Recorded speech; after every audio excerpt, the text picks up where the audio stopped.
The champagne glass slipped from my trembling fingers and shattered against the marble floor of the sunset. Ridge Country Club bridal suite, the sound echoing like my heart breaking into 1,000 pieces. Outside the window, 200 guests were seated, in perfect rows overlooking Lake Austin, waiting for a wedding that would never happen. Tyler Morgan, the man I'd loved for 2 years and planned to spend my life with, had just walked out on me 30 minutes before our ceremony to chase after Sophia Blake, his interior designer ex-girlfriend who'd returned to Austin 3 months ago. But here's the thing about rock bottom. It gives you a solid foundation to build something incredible. Before we jump back in, tell us where you're tuning in from. And if this story touches you, make sure you're subscribed because tomorrow, I've saved something extra special for you. Standing in that bridal suite, in my $3,000 dress that Tyler's mother had insisted, I needed to be worthy of the Morgan family name. I made a decision that would change everything. The humiliation burning in my chest wasn't going to destroy me. It was going to fuel me. Because what Tyler didn't know when he chose his past over our future was that he just handed me the perfect opportunity to claim everything he thought he deserved. 2 years earlier, I'd been working late at Trend Forward Marketing, hunched over campaign analytics for a sustainable housing client, when my best friend Chloe Martinez practically dragged me out of the office for what she called mandatory decompression. At the Roosevelt Room, I wasn't much of a cocktail bar person, preferring the laid-back vibe of East Austin coffee shops and food truck gatherings. But Chloe insisted I needed to expand my social horizons beyond work projects and weekend farmers markets. The Roosevelt Room was everything I usually avoided, polished and expensive, with craft cocktails that cost more than my lunch budget, filled with people who seemed to speak in networking buzzwords and designer label names. I was nursing an overpriced, old-fashioned and planning my escape when Tyler Morgan appeared at our high-top table like he owned the place. Which in a way he probably did, considering his family's connections throughout Austin's business community. He was undeniably handsome in that effortless way that comes from good genetics and expensive grooming. Tall, with perfectly styled brown hair and a smile that seemed specifically calibrated to make women forget their better judgment. He introduced himself and asked about my work. I found myself talking animatedly about the marketing challenges of promoting sustainable development to traditional Austin buyers, surprised by how intently he listened and how thoughtful his questions seemed.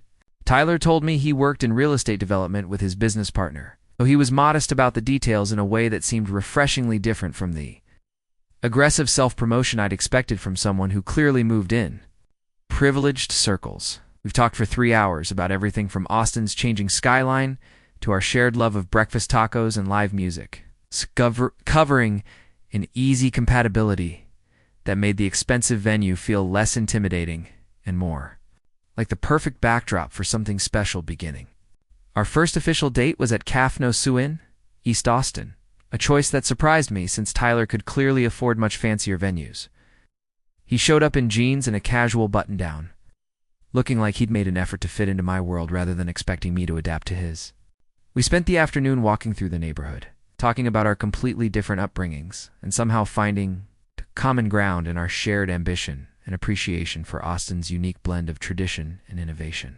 Tyler's family had been in Austin for 3 generations, building wealth through strategic real estate investments and maintaining social connections that opened doors throughout the city's business and political establishment.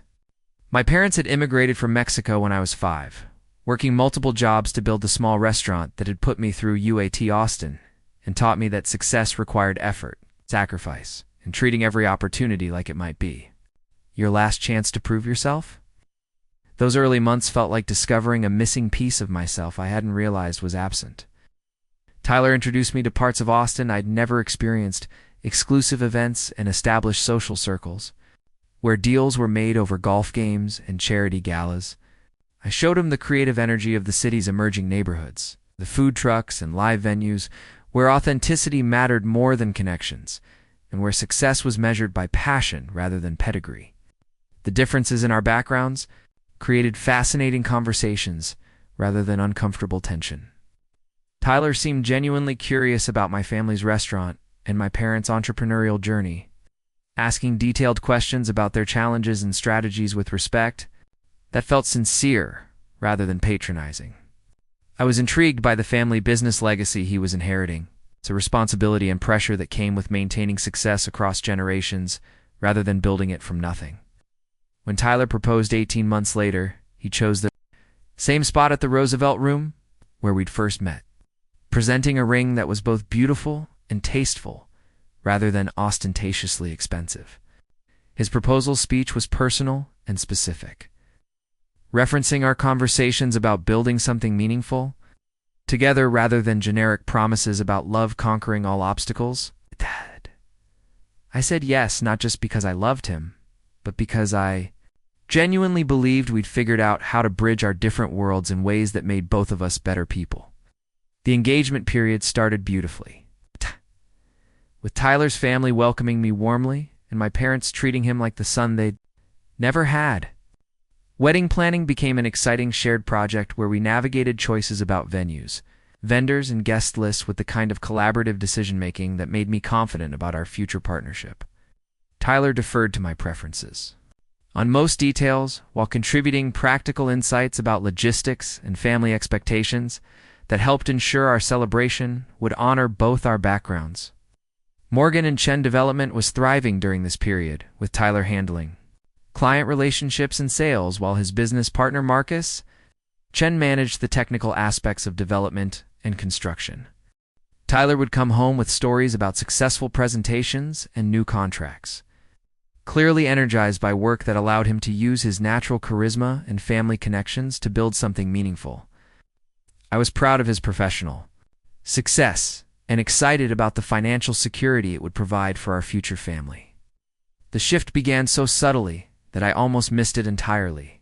3 months before our wedding, Sophia Blake returned to Austin to open a high-end interior design studio, specifically targeting the luxury residential market where Tyler's developments were making their mark. She'd spent 5 years in New York building her credentials with prestigious firms and celebrity clients, turning to Austin with both sophisticated expertise and strategic timing that positioned her perfectly to capitalize on the city's booming real estate market.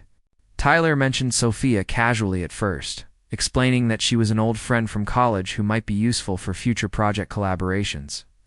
He described her return to Austin as a smart business move that could benefit Morgan and Chen through potential partnerships and referrals. His tone was professional and matter-of-fact, giving me no reason to feel concerned about renewed contact with someone from his past, who is now positioned to contribute to his professional success. When Tyler suggested we attend the opening reception for Sophia's design studio, I was genuinely excited about the opportunity to meet someone whose work might align with our shared interests in innovative residential development.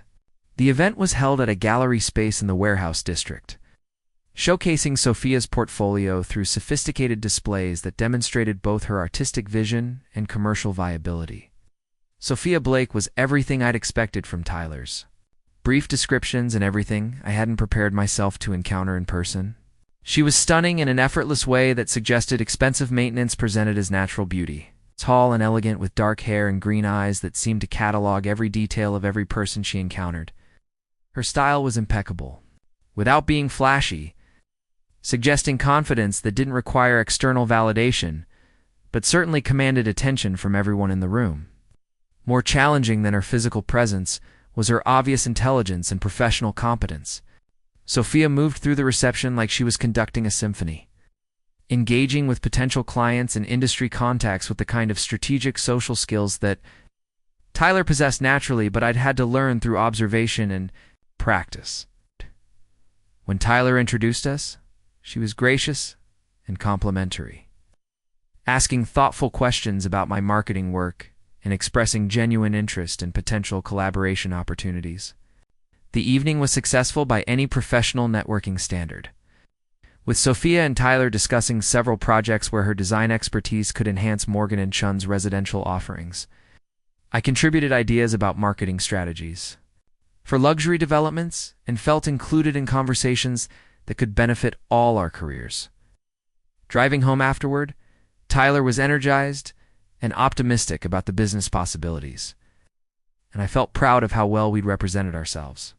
As a professional power couple capable of building meaningful industry relationships, the changes in Tyler's behavior developed gradually over the following weeks, so incrementally that each individual shift seemed perfectly reasonable until they accumulated into a pattern I couldn't ignore. He started working later more frequently, explaining that coordination with Sophia's studio required extended hours to accommodate her demanding schedule and high standards for project development. Their collaboration expanded from occasional consultation to regular partnership as Morgan and Chen secured several high-profile clients who specifically requested Sophia's design involvement. Tyler's conversation topics began shifting toward work projects with increasing frequency, specifically focusing on challenges and successes that involve Sophia's contributions. He'd describe her innovative solutions to design problems, her ability to understand client psychology, and her talent for creating residential spaces that perfectly balance luxury with functionality. His enthusiasm for these collaborations was obvious and infectious, making me initially proud of his professional growth rather than concerned about the source of his excitement. When I'd try to share developments in my own career, discussing new clients or successful campaigns I'd developed for trend-forward marketing, Tyler would listen politely but often redirect conversations toward his work challenges or amusing stories about difficult clients and demanding deadlines. The balance of our communication was shifting gradually but definitively, with my professional experiences becoming footnotes in conversations dominated by his increasingly complex and demanding business relationships. Our social calendar began, reflecting Tyler's growing integration with Sophia's professional circle.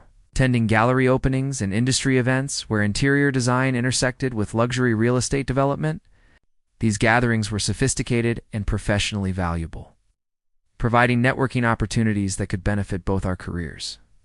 But they also highlighted the differences in our backgrounds and social skills that had previously felt complementary rather than problematic. At these events, I often felt like I was performing a version of myself that was polished enough to represent Tyler appropriately, but not quite authentic enough to feel comfortable or confident. Conversations revolved around art collections, European travel, and exclusive venues that were familiar territory for people like Tyler and Sophia but required careful navigation for someone from my background. I developed strategies for contributing meaningfully to discussions about topics outside my experience. But the effort was exhausting in ways that our early relationship interactions had never been. The most subtle but significant change was in Tyler's physical and emotional availability during our private time together. He'd always been affectionate and attentive, genuinely interested in my thoughts and feelings, and generous with both physical intimacy and emotional support. Preparing and narrating this story took us a lot of time, so if you are enjoying it, subscribe to our channel. It means a lot to us. Now back to the story. Gradually, he became more distracted during our conversations, checking his phone frequently and responding to work messages, even during dinner or weekend activities we'd previously protected as couple time. When I'd try to address these changes, directly asking about his increased work demands or suggesting we schedule more intentional time together, Tyler would acknowledge my concerns and make temporary adjustments that felt like accommodations rather than genuine priority shifts. He'd put his phone away during dinner but seem mentally elsewhere, or plan romantic weekend activities while remaining partially focused on work obligations that couldn't wait until Monday morning. The wedding planning, which had been a collaborative joy during our early engagement, gradually became something I managed with periodic input from Tyler rather than shared decision-making that reflected both our preferences and priorities. He'd approve choices I'd made rather than participating in the selection process, trusting my judgment but not investing the emotional energy that suggested genuine excitement about the details that would define our wedding celebration.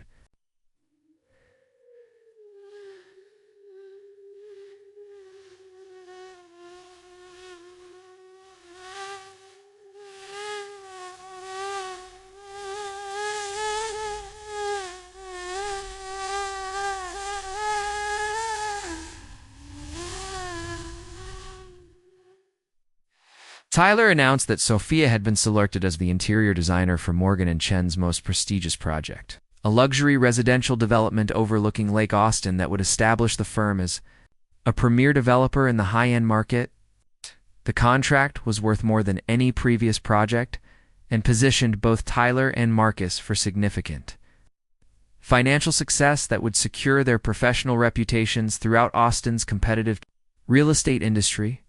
Tyler's excitement about this development was infectious and understandable, representing validation of years of strategic relationship building and professional development. Sophia's involvement was crucial to the project's success, requiring intensive collaboration and coordination that would dominate his schedule throughout the final weeks before our wedding. I was genuinely happy for his professional achievement and tried to be supportive of the demanding timeline that would make him less available during our final wedding preparations. The bachelor party was planned for the weekend, 2 weeks before our wedding, a relatively modest celebration by Austin standards that Tyler described as necessary stress relief. Before the intensity of both the wedding and the project launch, Marcus was organizing the event, which reassured me since Tyler's business partner had always seemed like a stabilizing influence who valued moderation and responsible decision-making over the kind of excessive celebration that could create problems or complications. Tyler returned from the bachelor party weekend with an energy that seemed different from simple post-celebration recovery. It was quieter than usual, but not in the tired way I'd expected, more like someone processing unexpected developments that required careful consideration. When I asked about the weekend's highlights, he provided general summaries about good food and time with friends, rather than the specific amusing stories he usually shared after social events. The final 2 weeks before our wedding blurred together in a haze of last-minute preparations, final dress fittings, and vendor confirmations that should have been exciting but felt increasingly like tasks I was managing alone. Tyler was present for the essential activities, but seemed emotionally distant, going through the motions of pre-wedding enthusiasm rather than genuinely participating in the anticipation and joy that should have characterized this period of our relationship. 3 days before the wedding, Tyler asked if we could postpone our honeymoon by a week to accommodate a crucial project meeting that had been scheduled with potential investors. The request was reasonable from a business perspective, representing an opportunity that could significantly impact his career trajectory. But the timing felt symbolic of how our personal relationship had become secondary to professional obligations that increasingly seemed to involve Sophia's schedule and priorities. I agreed to the honeymoon postponement because supporting Tyler's career success had always been important to me, and 1 week's delay seemed like a small sacrifice for opportunities that could benefit our long-term financial security. But privately, I was beginning to question whether our relationship had developed an imbalance that would continue after marriage, with my needs and preferences consistently accommodating his professional demands and social obligations. The morning of our wedding day should have been filled with anticipation and joy, surrounded by my closest friends and family members who'd traveled to Austin to celebrate this milestone in my life. Instead, I woke up with a persistent anxiety that felt disproportionate to normal pre-wedding nerves, a sense that something fundamental was shifting in ways I couldn't identify or control. Tyler seemed unusually serious during our brief phone conversation that morning, explaining that he needed to handle some last-minute business issues before the ceremony, but would be ready and excited to marry me by 4 p.m. His tone was reassuring, but not quite convincing, carrying an undertone of distraction that made me wonder if he was simply nervous about the formal commitment or processing concerns about our relationship that he hadn't shared with me. The bridal suite at Sunset Ridge Country Club was everything. Tyler's mother had promised when she'd insisted we needed a venue that would properly represent the Morgan family's social standing. The room overlooked Lake Austin through floor-to-ceiling windows, furnished with antiques and fresh flowers that created the perfect backdrop for getting ready photos and pre-ceremony celebrations with my bridesmaids. Chloe arrived early to help with final preparations, bringing the kind of calming energy and practical support that had characterized our friendship since college. She helped me navigate the complex process of getting into my wedding dress, managing the dozens of tiny buttons and ensuring every detail was perfect for the photographer who would document these final moments before I became Mrs. Tyler Morgan. At 3:30 p.m., 30 minutes before our scheduled ceremony, Tyler's best man Marcus Chen appeared at the bridal suite door with an expression that immediately told me something was seriously wrong. Marcus was typically composed and diplomatic, someone who handled business crises with calm professionalism. But his face showed a combination of anger and sympathy that made my heart start racing before he spoke a single word. "Emma, I need to talk to you privately," Marcus said, his voice carefully controlled, but carrying an urgency that made my bridesmaids exchange worried glances. "There's been a development that you need to know about before the ceremony." The conversation that followed lasted less than 5 minutes, but dismantled everything I'd believed about my relationship and my future in ways that would take months to fully process. Tyler had left the country club 20 minutes earlier, with Sophia Blake, driving away together while 200 guests waited for a wedding that he'd decided he couldn't go through with. Marcus explained that Tyler had approached him just before the ceremony was scheduled to begin, confessing that his feelings for Sophia had rekindled during their recent professional collaboration and that he couldn't marry me while harboring doubts about whether he was choosing the right person for his future. Tyler had asked Marcus to explain the situation to me and to handle the practical aspects of canceling the ceremony, apparently believing that delegating this conversation would somehow make his decision less devastating. Standing in that bridal suite, wearing a dress that had been selected to impress Tyler's family and holding the bouquet I'd chosen to complement the flowers he'd helped select, I experienced a clarity that cut through the shock and humiliation like a laser. Tyler Morgan had just revealed exactly who he was, a person who made major life decisions impulsively and delegated the consequences to other people when the emotional labor became uncomfortable. But he'd also just handed me something invaluable, proof that I'd been wasting my time trying to build a future with someone who didn't possess the character or integrity required for genuine partnership. The devastation I felt was real and overwhelming. But underneath it was a growing sense of liberation that I hadn't expected and wouldn't fully understand until much later. Looking at Marcus as he delivered the worst news of my life with obvious reluctance and genuine sympathy, I realized that Tyler's business partner was demonstrating more consideration for my feelings in this moment than Tyler had shown during the past month of our relationship. Marcus had driven to the country club specifically to ensure I heard about Tyler's decision from someone who cared about treating me with respect rather than discovering it through whispered conversations among wedding guests. The humiliation of facing 200 guests to announce that there would be no wedding was excruciating. But it was also the first step toward reclaiming my life from someone who'd gradually convince me that my needs and preferences were less important than his professional advancement and social obligations. Standing at the altar that Tyler had abandoned, I made a promise to myself that would guide every decision I made during the months that followed. I was going to build something so successful and powerful that Tyler Morgan would spend the rest of his life regretting the day he chose to walk away from the best thing that had ever happened to him. The silence in the bridal suite after Marcus left was deafening, broken only by the distant sounds of confused wedding guests beginning to realize that something had gone terribly wrong. Chloe stood frozen beside me, her hand covering her mouth, as she processed what we'd just heard, while my other bridesmaids exchanged helpless glances that reflected my own disbelief. The elaborate floral arrangements that had seemed so beautiful an hour earlier now felt like decorations for a funeral, celebrating the death of everything I'd planned my future around. My wedding dress, with its intricate beadwork and flowing train that had required 3 fittings to achieve perfection, suddenly felt like a costume for a role I was no longer playing. The weight of the fabric that had made me feel elegant and sophisticated now seemed oppressive, a physical reminder of how thoroughly I'd been deceived about my own life. Reached for the nearest chair, my legs unsteady as the full implications of Tyler's abandonment began to sink in beyond the immediate shock of his absence.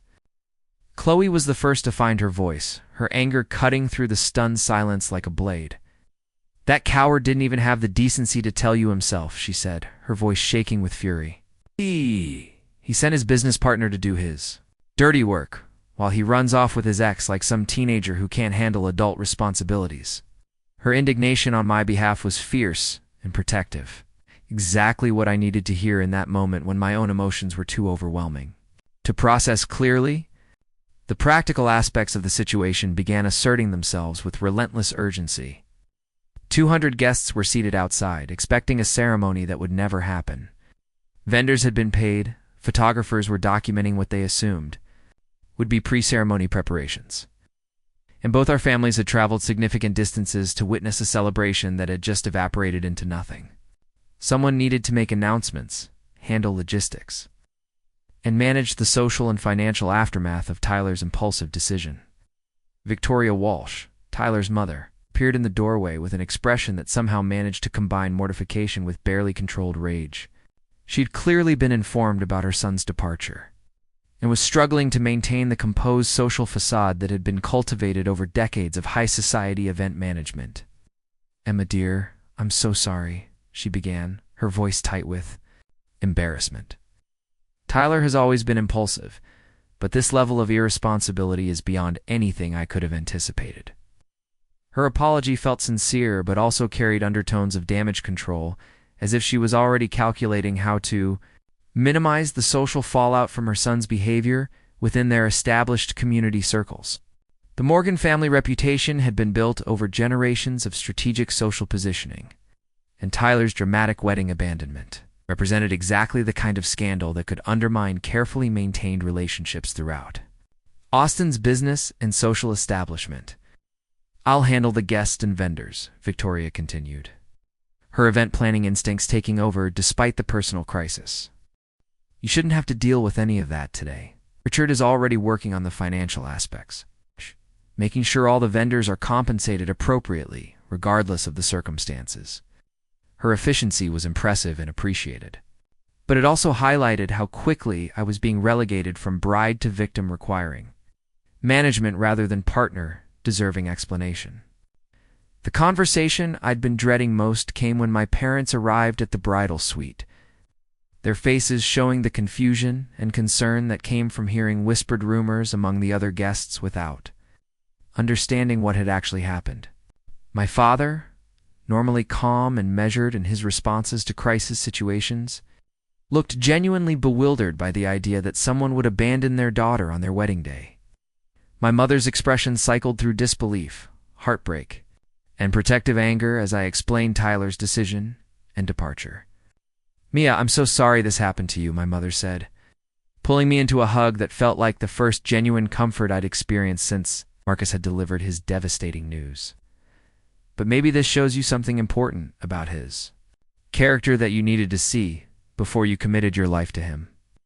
Her perspective was both painful and insightful, suggesting that Tyler's abandonment might ultimately prove to be protective rather than purely destructive.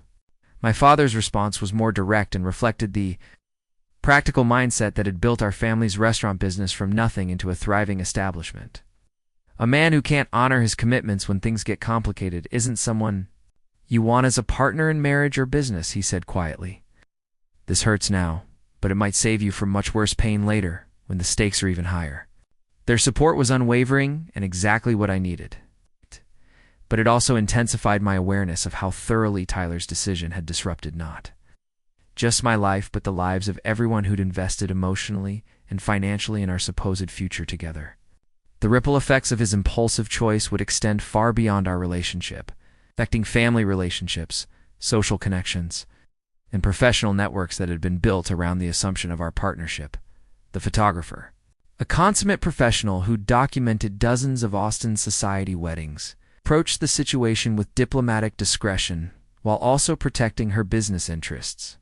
She offered to refund the remaining balance of her fee while keeping the photos she'd already taken as a record of the preparation process, understanding that I might want documentation of the day for reasons I couldn't yet articulate. Her kindness was unexpected and appreciated, representing the type of genuine human consideration that Tyler had failed to demonstrate. As the immediate crisis management took shape around me, with various family members and vendors handling the practical aspects of canceling a wedding celebration, I found myself experiencing an odd sense of detachment from the chaos. The shock was beginning to wear off, replaced by a clarity that was both painful and oddly liberating.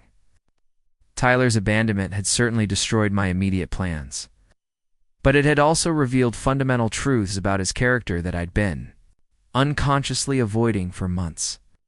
The financial implications of the wedding cancellation were significant but manageable. thanks largely to the Morgan family's resources and Victoria's insistence on handling all vendor payments and cancellation fees. This generosity was motivated partly by genuine concern for my welfare and partly by damage control for their family's reputation. But the result was that I wouldn't face financial hardship in addition to the emotional devastation of Tyler's abandonment. More challenging were the social and professional ramifications that would extend far beyond the immediate wedding crisis. Tyler and I had been viewed as a power couple within Austin's business community, representing the successful integration of established family wealth with emerging entrepreneurial energy. Our separation would inevitably affect my professional relationships and social standing in ways that might take months or years to fully understand. Chloe helped me out of the wedding dress, a process that felt symbolic of shedding not just the outfit but the entire identity I'd been constructing around becoming Tyler's wife. The dress had represented my successful integration into his family's social sphere, proof that someone from my background could earn acceptance within Austin's established elite. Removing it felt like acknowledging that this acceptance had been conditional on my willingness to diminish myself to accommodate Tyler's preferences and priorities. The bridesmaids, all longtime friends who'd supported me throughout the relationship and wedding planning process, rallied around me with fierce loyalty and practical assistance. They helped pack my belongings from the bridal suite, handled logistics with their own transportation and accommodations, and created a protective buffer between me and the curious questions from other wedding guests, who were still processing what had happened. Maria Santos, my maid of honor and closest friend from college, stayed with me through the most difficult moments of that afternoon, providing the kind of steady emotional support that allowed me to process the shock without completely falling apart. "Tyler just showed you exactly who he is when faced with real pressure," she said as we sat in the empty bridal suite after everyone else had left. "A person who makes major life decisions impulsively and then runs away instead of dealing with the consequences." Her assessment was harsh, but accurate, highlighting patterns in Tyler's behavior that I'd been unconsciously accommodating throughout our relationship. His tendency to avoid difficult conversations, his preference for delegating uncomfortable tasks to other people, his habit of prioritizing his immediate desires over long-term commitments had all been present but minimized in my mental narrative. About our partnership, the drive home from Sunset Ridge Country Club was surreal, still wearing my wedding makeup and elaborate hairstyle while processing the complete destruction of everything I'd planned my immediate future around. Chloe drove while I sat in the passenger seat, staring out at Austin's familiar landscape and trying to reconcile the person I'd been that morning with whoever I was becoming in the aftermath of Tyler's abandonment. My apartment, which I'd planned to officially vacate the following week when Tyler and I returned from our honeymoon, felt like a time capsule from a different era of my life. Wedding gifts were stacked in the living room. Honeymoon luggage was packed and ready by the door, and thank you cards were addressed and waiting to be sent after the ceremony. Everything represented preparations for a future that no longer existed. Physical reminders of how completely my life's trajectory had been altered in the span of 30 minutes. The evening hours passed in a blur of phone calls and text messages as news of the wedding cancellation spread throughout our social circles. Some people reached out with genuine concern and support, while others seemed motivated more by curiosity about the scandalous details than actual care for my welfare. Learning to distinguish between these two types of responses became an immediate and valuable skill that would serve me well in the months ahead. Marcus Chen called personally that evening, his voice carrying a combination of professional obligation and genuine remorse about the situation he'd been forced to navigate. "Emma, I want you to know that Tyler's decision doesn't reflect the way everyone at Morgan and Chen views you," he said carefully. "You've always been nothing but gracious and supportive, and what happened today was entirely about his character, not yours." His call was unexpected and deeply appreciated, representing the kind of ethical leadership that Tyler had consistently failed to demonstrate throughout our relationship. Marcus had been placed in an impossible position by Tyler's cowardice, forced to deliver devastating news to someone he barely knew. While managing his own shock and disappointment about his business partner's behavior, I also want you to know that Tyler's personal decisions won't affect the professional respect you've earned within Austin's business community, Marcus continued. Your work at Trend Forward Marketing speaks for itself, and anyone who judges you based on someone else's poor choices isn't worth your concern anyway. His reassurance was both kind and strategic, suggesting that he understood the broader implications of Tyler's abandonment beyond just the immediate personal crisis. The conversation with Marcus planted the first seeds of an idea that would eventually transform not just my recovery from Tyler's betrayal, but my entire career trajectory. His recognition of my professional capabilities and his obvious integrity in handling an impossible situation suggested possibilities I hadn't previously considered. But that evening, I was still too overwhelmed by the immediate crisis to think strategically about long-term opportunities. Sleep was impossible that first night, my mind cycling between rage, humiliation, and disbelief as I tried to process the complete upheaval of my life plans. The bed felt enormous and empty, reminder of the intimate partnership I'd lost along with the social status and financial security that marriage to Tyler would have provided. But alongside the grief and anger was a growing sense of something that might eventually become relief, though I wasn't ready to acknowledge it yet. The following morning brought a new set of challenges as I began the practical process of unwinding a shared life that had been building for 2 years. The honeymoon needed to be canceled, wedding gifts required returning, and our shared social calendar demanded updating to reflect my new single status. Each task was a reminder of how thoroughly Tyler's decision had disrupted not just our relationship, but every aspect of my established routine and future planning. Tyler's absence from these practical considerations was both hurtful and revealing, demonstrating once again his pattern of making impulsive decisions and leaving other people to manage the consequences. He'd apparently disappeared with Sophia without providing any timeline for his return, or contact information for handling the logistics of our separation. This behavior was consistent with his character, but still shocking in its complete disregard for my welfare or the practical complications his departure had created. The most challenging aspect of those first few days wasn't the practical logistics or even the emotional devastation, but the constant questioning from well-meaning friends and family members who wanted to understand what had gone wrong. Their concern was genuine and appreciated, but explaining Tyler's decision required me to admit things about our relationship that I'd been avoiding acknowledging even to myself. He said he realized he still had feelings for his ex-girlfriend. I found myself saying repeatedly, each repetition making the situation feel more real and more humiliating. He decided he couldn't marry me while having doubts about whether I was the right person for his future. The words felt like admitting failure, even though Tyler's decision reflected his character rather than any shortcoming on my part. Chloe's response to these explanations was characteristically direct and uncompromising. A person who discovers they have feelings for someone else the week before their wedding has been emotionally unavailable for months, she pointed out. This isn't about sudden realization. It's about Tyler being too cowardly to be honest about what was happening until he couldn't avoid it anymore. Her analysis was painful but accurate, forcing me to confront the reality that Tyler's abandonment hadn't been as sudden as it appeared. The emotional distance I'd noticed during our final months together, his increased focus on work projects involving Sophia, and his decreased investment in our wedding planning had all been warning signs that I'd chosen to rationalize rather than address directly. The restaurant where my parents had built their American dream became my refuge during those first difficult weeks, providing familiar comfort and the kind of unconditional support that helped stabilize my emotional equilibrium. Working alongside my father in the kitchen and helping my mother manage customer service, it's reminded me of my own capabilities and the strong foundation my family had provided for handling adversity with dignity and determination.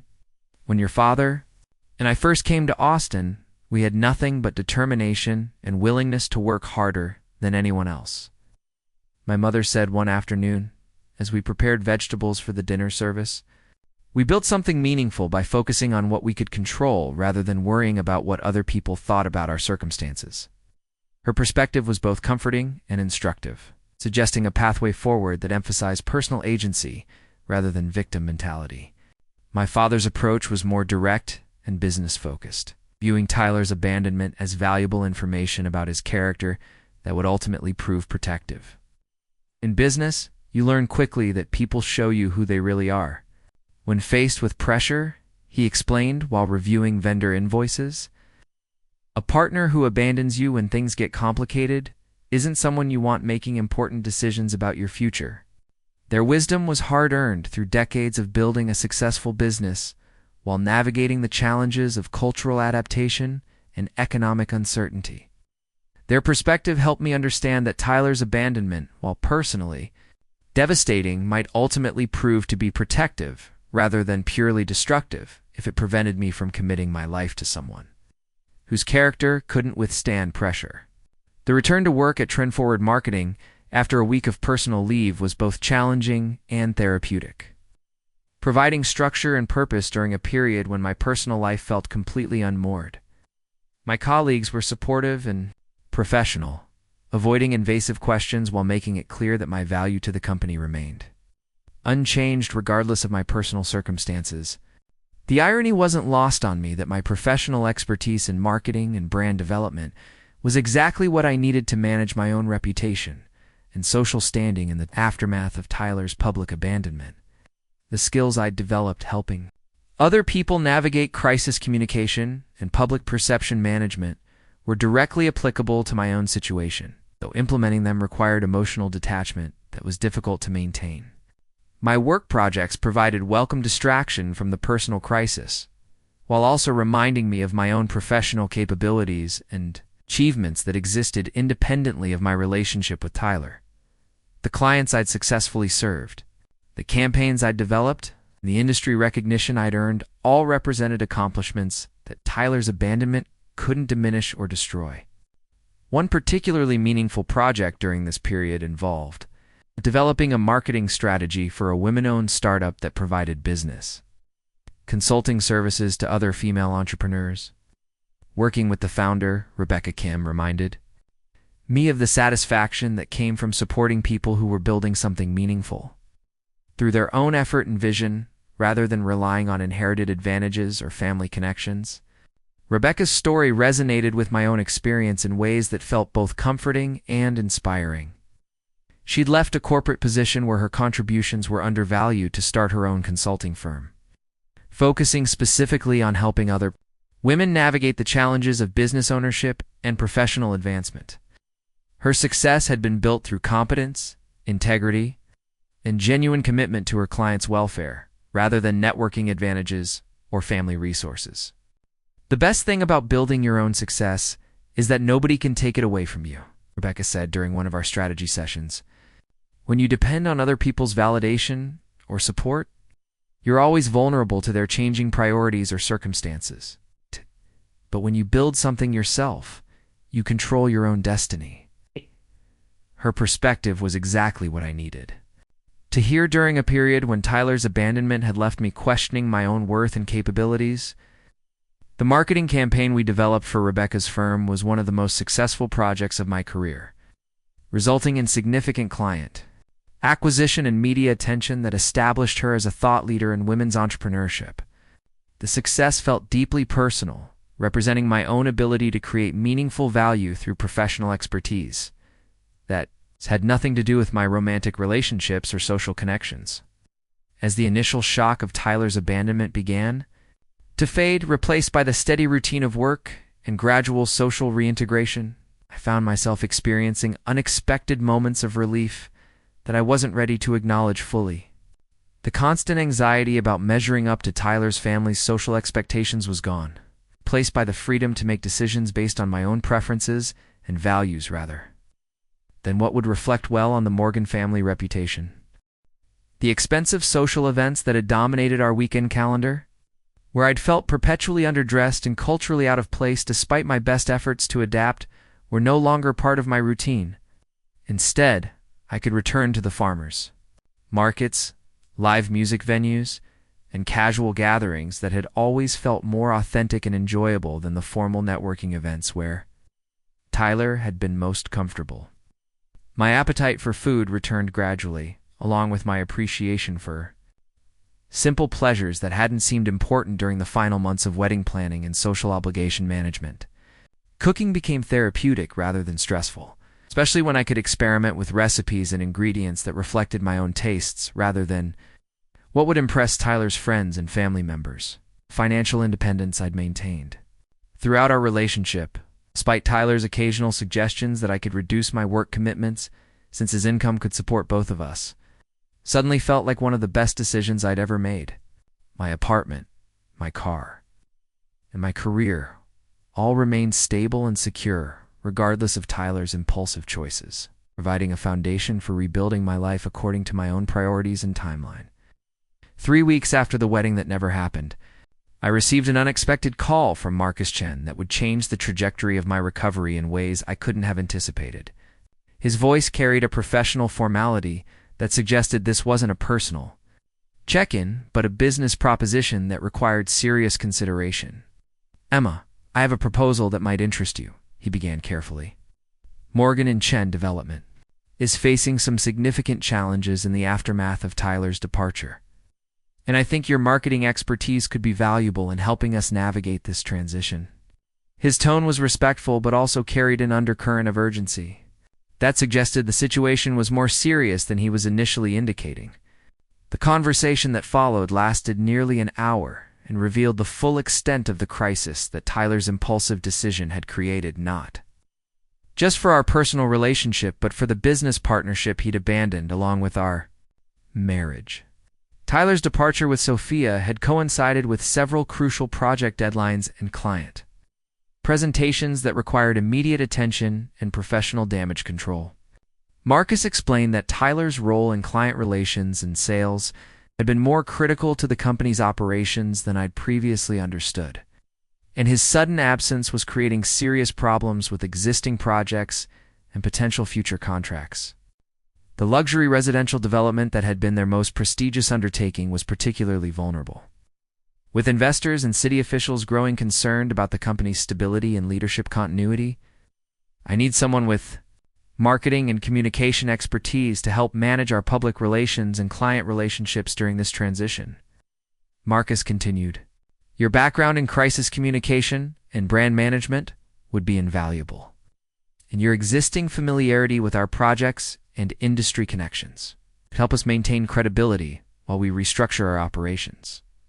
His offer was both professionally intriguing and personally complex, representing an opportunity to leverage my skills in a new industry while also potentially providing a form of indirect revenge against Tyler's abandonment.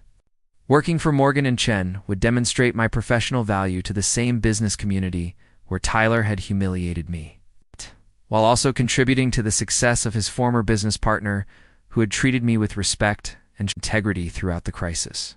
The financial terms Marcus proposed were significantly better than my current position at Trend Forward Marketing, including both a higher base salary and performance incentives that could substantially increase my earning potential.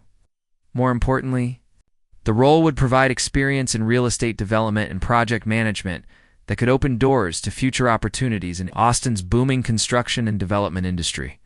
"I want you to know that this offer has nothing to do with sympathy or charity," Marcus said, as our conversation concluded. "I'm facing a genuine business crisis that requires someone with your specific skill set and professional background. Tyler's personal decisions have created problems that need immediate and competent attention, and I believe you're exactly the right person to help solve them."